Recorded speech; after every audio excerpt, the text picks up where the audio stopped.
The conflict in Nigeria is unfortunate.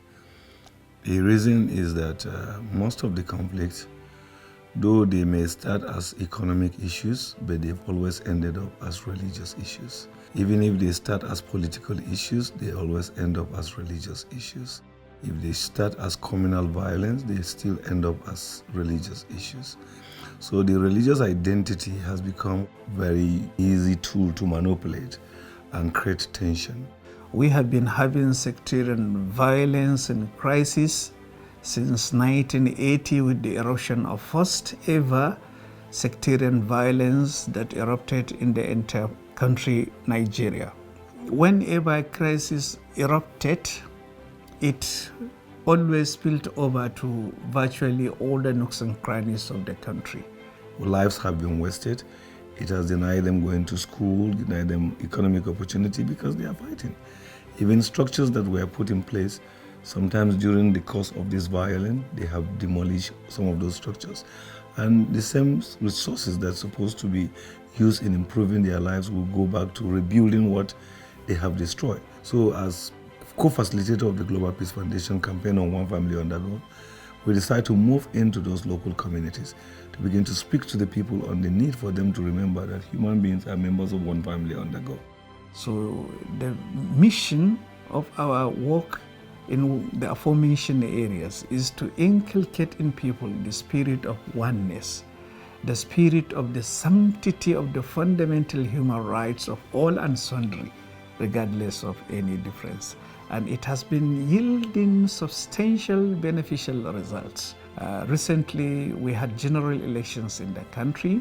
If it were to be in the past, at the slightest provocation, people would have embarked upon killings unnecessarily and also destruction of property.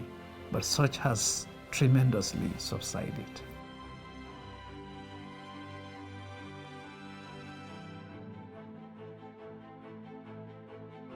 We focus on promoting peace during and after elections. The election people thought was going to be violent. Because of the work we did among Southern Kaduna people, the election came and ended peacefully. There was no one report of violence.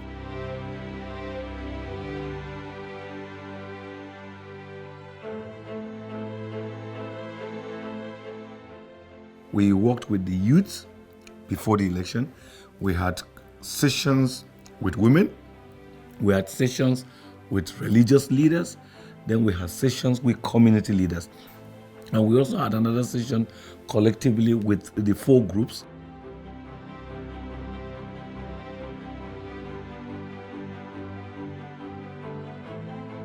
We have selected targeted groups, the young people, the women, the religious leaders, and the traditional leaders.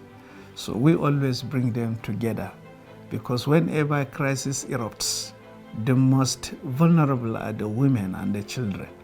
So that is why we have decided to use the religious leaders, the traditional leaders, the young people and the women to inculcate in themselves the message of oneness of humanity.